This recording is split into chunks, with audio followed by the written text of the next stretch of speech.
king kills a shaver every week because he had a horn on his head. He didn't want anyone to know about it, so he sent men to catch the shaver every week because none of them came back. Everyone was afraid. Today the king's soldiers came to the village again. The boy had the misfortune to be chosen. Before he left, his mother packed him 3 pancakes. It's been a long time. The boy was taken to the king's tent. The soldiers left one by one. The king handed the boy a knife. He took off his hat and let out its long horns. The boy was startled, but after all, he was the king. He had a job to do. The boy was young, but he was more skilled than the man on the roadside. After a while, he shaved the king's round head. The king took the knife and looked at it. He was very pleased with the boy's work. Then he offered the boy a chest of jewelry. The boy opened the chest, but it was empty. The king took advantage of the situation and pushed him into the chest. It turned out that underneath the chest was a cave with no bottom. The cave looked dangerous. In fact, it could kill the boy at any moment. Inside, the underground river was surging. The king was not satisfied until he watched the boy being swept into the cave and closed the chest. Fortunately, the boy was still alive, but from the mountain of heads piled up on the side, he could already guess that he had little chance of survival. The boy had just put on his hat, and the next moment there seemed to be something under his head. The boy backed away in fear. It turned out to be a giant python. The boy took out the flute his mother had given him and played it. This beautiful melody. The python couldn't help but twist and turn. The python turned into a pet. This pet seems to love to eat people. The boy took out the pancakes his mother had packed. The python ate the pancake. The python couldn't bear to eat the man again, so it sent the man out of the cave. With the help of the python, the man quickly escaped outside the cave. The python thought the boy would give him another pancake, but the boy just waved and left, and that made the python ponder. As the boy walked on, suddenly there was a noise in the bushes. The boy was terrified. The next moment,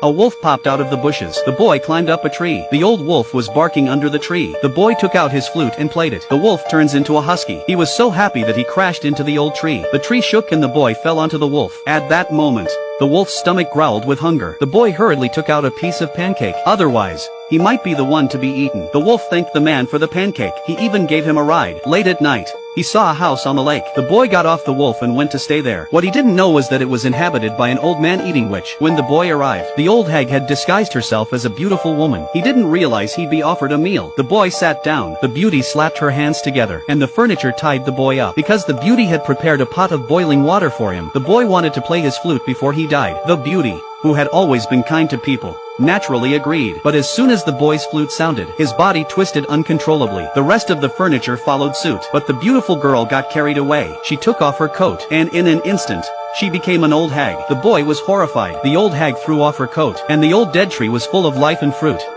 The boy tried to slip away, but the old witch wouldn't let him go so easily. The boy pulled out his last pancake. The old witch ate the pancake. She didn't want to hurt the boy anymore. She took her coat off the fruit tree and gave it to the boy. It was a great coat. When the man put it on, he became a little boy, and before he knew it, the old witch pulled the boy back to his old self. The witch turned it inside out and gave it to the boy. The boy became an old boy. This is a great treasure. The boy was going to do great things with it. A week later he came to the king's castle wearing it backwards. He said he had come to shave the king's head. 2 soldiers took him to the king's room. The king couldn't tell that this was the same boy who had shaved his head last week. The maneuver was the same as before, and his movements were the same. The king was satisfied with his bare head. He said he'd give him a box of jewelry. The old man opened it and said, "I can't spend all the jewelry you've given me." The king was shocked and rushed up to push the old man away to see for himself. The old man pushed behind him. The king wanted to drag the old man in with him. The old man had an idea. Take off his coat and he'll be young and have no mustache.